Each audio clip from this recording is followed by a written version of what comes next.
দাও, Johnny scientist আমার পরিচিত। এজেন্ট পরিচিত হও, ফেসবুক কন্টেন্ট ক্রিয়েটর। কিছুদিন আগে আমি ওদের কয়েকজনকে জম্বির হাত থেকে বাঁচাইছি। ফেসবুকে কন্টেন্ট বানাইতেন আপনি? কি কন্টেন্ট বানাইতেন একটু দেখান তো। অনুপ্রেরণার আরেক নাম শর্টস অফ লেউটার ভাই। ভাইয়ের লেউটা চাটা ছাড়া আমার আর কোনো যোগ্যতা নাই। ছোট লেউটা বড় লেউটা তাতে কোনো সমস্যা নাই। যদি ভাইয়ের লেউটা চাইটা মাসে লাখ টাকা কামানো যায়। যদিও কন্টেন্টের নামে ভাই আমার লের বানায়, কিন্তু কি আর করার, বাংলাদেশের মানুষ তো এগুলাই খায়। কেমন ছিল কন্টেন্টটা? কন্টেন্ট? এই থেকে কন্টেন্ট কই? তাইলে আমি এতক্ষণ কি বললাম? এইটা আবার কেমন কন্টেন্ট? এইটাই লেউটার কন্টেন্ট। এই লেউটার কন্টেন্ট মানে কি কোনো ইনকাম টিনকাম হয়? এই লেউটার কন্টেন্ট বানায়া আমার এক মাসের ইনকাম 40 লাখ টাকা। ভাই কোনো মতে কি আমার এই লেউটার কন্টেন্ট বানানো শেখানো যায় না? শোনো, তুমি যদি আমার কাছ থেকে এই লেউটার কন্টেন্ট বানানো শিখতে চাও, তাহলে প্রতিদিন তোমার আমাকে 10,000 টাকা করে পেমেন্ট করতে হবে। কারণ আমি তোমার কাছে আমার টাইম বিক্রি করতেছি। It's call value of time. আসলে আমি একজন এজেন্ট, তো দিনের বেলা ব্যস্ত থাকি। কোনো মতে কি আমার কাছে রাইতের সময়টা বিক্রি করা যায় না? হ্যাঁ অবশ্যই, কিন্তু রাত্রের চার্জটা একটু বেশি, 30,000 টাকা। দিনের চার্জ এত কম, রাইতের চার্জ এত বেশি কে? ইটস কল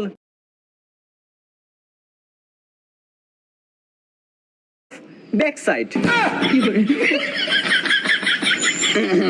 আচ্ছা আমি যদি কখনো নেই তাহলে রাইতের টাইম নেই নিব। উনি কে? আমি বাবা আয়না। আমার আয়নাতে যা দেখা যায় তা দুনিয়ার কোথাও দেখা যায় না। তোরা কেউ আমার বিরক্ত করিস না। আমি এই দুনিয়ারে বাঁচানোর লিগা এক গভীর ধ্যানে বইছি, যা আগামী 20 বছরও ভাঙা সম্ভব না। ওই সবাই তাড়াতাড়ি এই জায়গা থেকে বাইরা, এক জাক জম্বি আমাগো দিকে আইতেছে।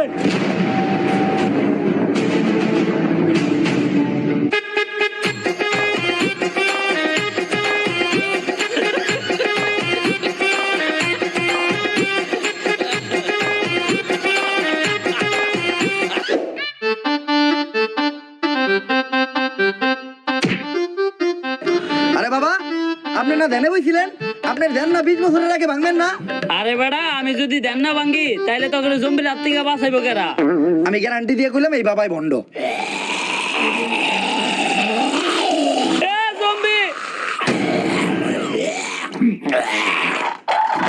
বাবা আপনি না কইছিলেন জম্বির থেকে আমাকে বাঁচাইবেন, এবার বাঁচান। ভয় পাইস না তোরা, আমার মন্ত্র দিয়ে আমি তোকে সবাইরে বাঁচামু। ভম বলা সাইরা দে বাড়ি ঘর, পাই না কোনো ভয় ডর, তোর ভূতের নানিরে খালি ঘর। আরে বাবা এটা তো ভূত না, এটা জম্বি। আমার কাছে তো জম্বি তাড়ানোর কোনো মন্ত্র নাই। আমি আগেই কইছিলাম এই বাবা ভণ্ড। এই আসছে, ওই জম্বিটাকে ভালোভাবে লক্ষ্য করো। জম্বির চুল কালার করা, আবার আসতেছে স্লো মোশনে। তার মানে তো এটা একটা টিকটকার জম্বি। কিন্তু এখন উপায়টা কি? উপায় একটা আছে, যেহেতু ও টিকটকার জম্বি, ওরে বশ করতে হলে টিকটকের একটা ট্রেন্ডিং সং কইতে হইব। লাস্ট টাইম টিকটকের ট্রেন্ডিং সং কি ছিল? মাতাল। আর ওটা মাতাল না, ওটা কাতাল। এখন আমাকে 5 জনের ভিতর থেকে এই গানটা গাইবো কেডা? আরে আমি গান গাইতে পারি না, তারপরও বারবার কি লিখে আমার এই গান গাইতে কস? বাবা আমাগো সবার জীবন এখন তোমার হাতে। যদি গাও গান তাইলেই বাঁচবো আমগো সবার জান। ভাই এইবারের মতো আমগো জানটা বাঁচান, দরকার বলে আপনারা আমার চান্দার অর্ধেক ভাগ দিমু। এই TikToker follow me trending song কইতাছি। মুদ্রা করো, মুদ্রা মুদ্রা।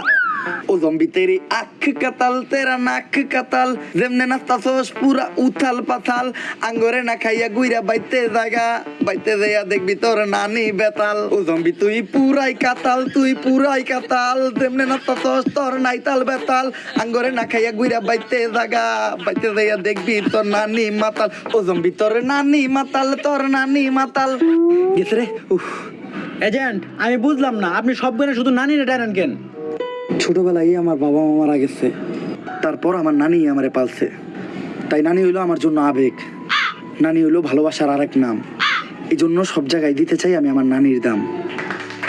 এইভাবে চলতে থাকলে আমরা বেশি দিন আর জম্বির থেকে সার্ভাইভ করতে পারবো না। তাই তোমার ঘরে আমার ট্রেনিং দিয়া জম্বির সাথে লড়াই করার মতো অবস্থানে নিয়ে যাইতে হইব। চলো।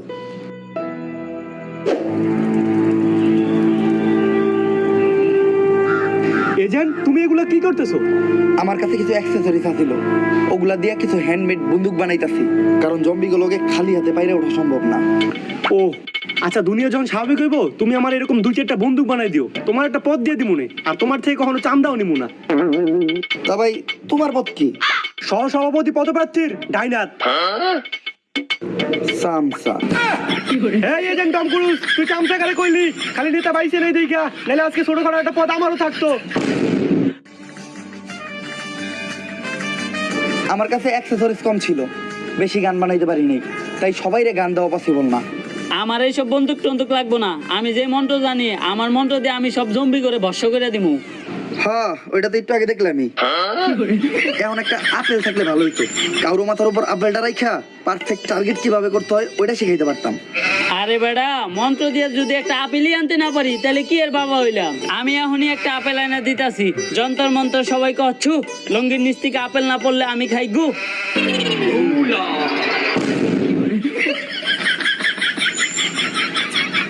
অনুপ্রেরণার আরেক নাম ভণ্ড বাবা। এই আপেলটা না ধুয়াই তোমরা সবাই খাবা, খাইতে গিয়ে যদি গলায় আটকাই তাইলে পানি চাবা। আর এরকম উল্টাপাল্টা শায়রি যদি তুমি আবার বলো তাহলে তোমার পুটকিতে লাত্তি খাবা। কিন্তু বাবা আপেল ইমন পচাকে। হাল আর পু 400 আপেলের কেজি, আমার এই বাহি মন্ত্র দিয়ে কি ভালো আপেল আইবো? আচ্ছা এটা দিয়ে কাম চালাই নিতেছি, এখন আপেলটা মাথায় নিয়ে টার্গেটে দাঁড়াইবো কেটা? আমি এজেন্ট টম ক্রুজ, একজন লাইসেন্স প্রাপ্ত শুটার, তোরা আমার এইটুকু বিশ্বাস করলি না? বস আমি আপনারা বিশ্বাস করি। আপেল লাগবো না, আপনি আমার মাথায় গুলি করেন। তুই আমারে এত বিশ্বাস করস? এত বিশ্বাস তো আমার নানিও আমারে কখনো করে নাই। বস আমি এইটা বিশ্বাস করি, বন্দুক যেহেতু আপনি বানাইছেন, এই বন্দুক দিয়ে গুলি বেরোবো না। দেখ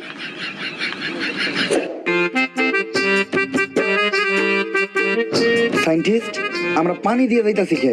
পানিতে যাওয়া হয়েছে, কারণ জম্বিরা কখনো পানিতে নামে না, জম্বিরা পানি দেখে ভয় পায়।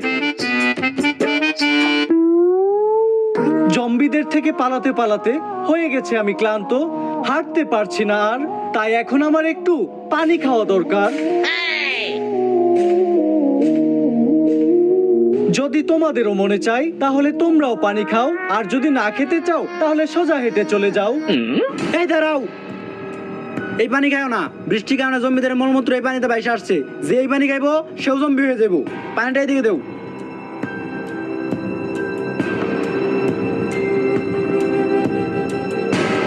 সায়েন্টিস্ট এটা কি মিশাইলেন? এটা হলো টাইটানিয়াম নিউরোটক্সিক পক, এটা মিশাইলে পানিতে থাকা জম্বির ভাইরাস মারা যায়।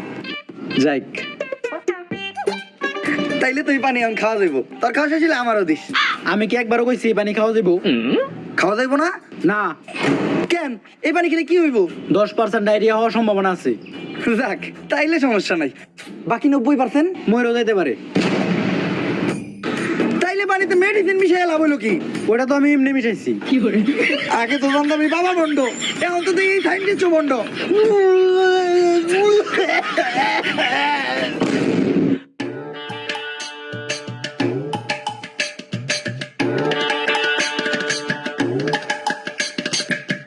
আমরা সবাই ক্লান্ত, বিকাল হয়ে গেছে, আজকে রাতটা আমরা সবাই এই জায়গায় থাকবো। বাবা জায়গাটা তো সেই, দেশ স্বাভাবিক হইলে এই জায়গাটাই আমি দখলে নিমু, তারপরে না একটা পার্টি অফিস বানামু। তোর পথ জানি কি? সহসভাপতি পদপ্রার্থীর ডাইনাত। সামসা। বাবা ওই সময় তো মন্ত্র দিয়ে একটা আপেল আনছিলেন, অনেক খিদে লাগছে, এখন একটা কলা আনা যায় না? কলা তো আনান যায়, কিন্তু যেই কলা আনমু ওইটা তো তোর গলাতে নামবো না।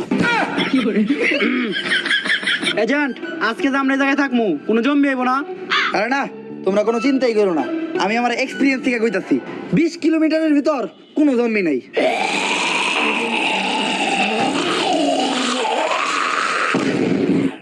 তোর এটা মুখ নাকি পুটকি, যাই পথ তার উল্টা হয়। এই জায়গায় তো জম্বি অনেকগুলা, ওকে থেকে বাঁচার উপায় কি? কেউ ভয় পাইও না, উপায় একটা আছে, দৌড়া।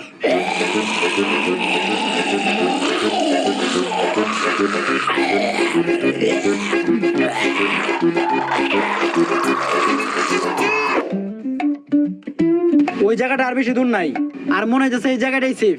আজকের একটা আমরা এই জায়গায় থাকি, কালকে সকালে আবার হাঁটা শুরু করুম। না এই জায়গায় থাকা যাইব না, আমার এক্সপিরিয়েন্স কইতাছে নিশ্চিত এই জায়গার আশেপাশেই কোনো জম্বি আছে। বুঝছি আপনার এক্সপিরিয়েন্স যেহেতু কইতাছে তার মানে 2-4 এলাকায় কোনো জম্বি নাই।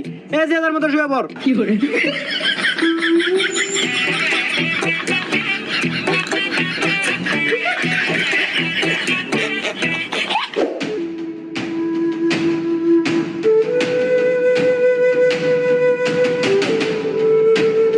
রাস্তা তো দুইটা, এখন বুঝবো কেমনে কোন রাস্তাটা নিরাপদ।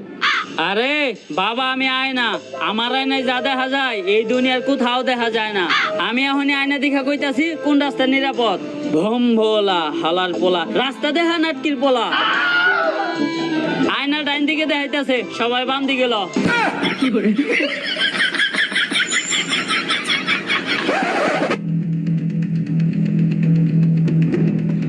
বাবা, আপনার আয়না কি ঠিক দেখাইছে?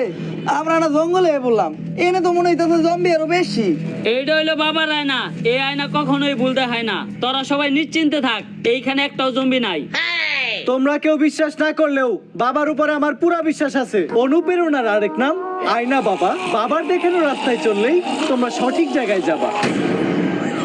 জম্বি নে একবার পিছে ঘুরে দেখ, মুইতা দিছে বাবা তোর বিশ্বাসের উপরে।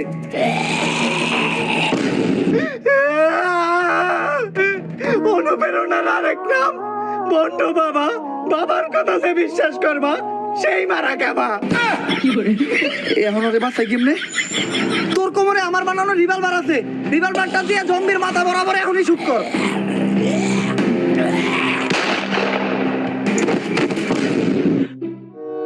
বন্দুকের পিছন দিয়ে গুলি বেরোলো কেমনে? বস, ওইটা আমরা জানুম কেমনে? বন্দুকটা আপনি বানাইছেন। কপাল ভালো যে বন্দুক আমরা চালাই নাই। এই বন্দুক দিয়ে জম্বি মারতে গিয়া জম্বির হাতে নিজে মারা ভালো। বাবা, এখন আপনি একটা বুদ্ধি দেন, এই জম্বির থেকে আমরা বাঁচবো কেমনে? বাবা কই?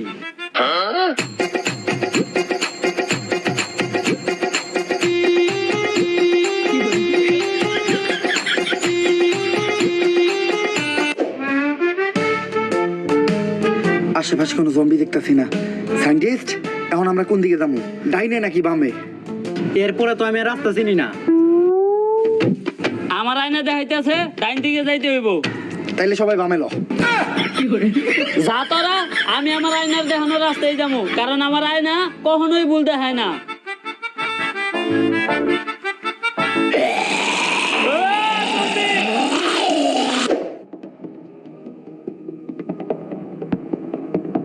এটাই ওই জায়গা যে জায়গায় এয়ারপোর্টটা লুকানো আছে। কিন্তু এই পুরো জায়গাটাই তো ছোট বড় অনেক জম্বি দিয়ে ভরা। আমরা এত জম্বির মাঝখান দিয়ে কোটটা আনবো কেমনে? চিন্তার কিছু নাই, এই জায়গায় যতগুলো জম্বি আছে সবাই দিন কানা, ওরা দিনের বেলা চোখে দেয় না। রাত কেন শুনছি, দিন কেন আবার কি? কোনো আওয়াজ না করলে ওদের আশেপাশে কেউ আছে কিনা এটা ওরা বুঝতেও পারবো না। তাইলে তোমরা এই জায়গায় থাকো, আমি আর বাবা চুপচাপ যাইয়া কোটটা নিয়ে আইতাছি। বাবা, মুখটারে একদমই বন্ধ রাখেন, মনের বলেও কোনো আওয়াজ করেন না। আমরা কিন্তু জম্বি জাকের একদম মাঝখানে আছি, কোনো আওয়াজ পাইলে আমরা পুরোপুরি শেষ।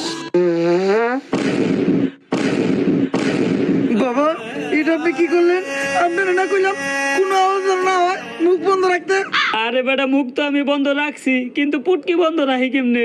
বাবা, ইতিহাসের পাতায় না থাকবো আপনার পুটকির কারণে জম্বি আমাকে পুটকি মেরা দিয়েছিল।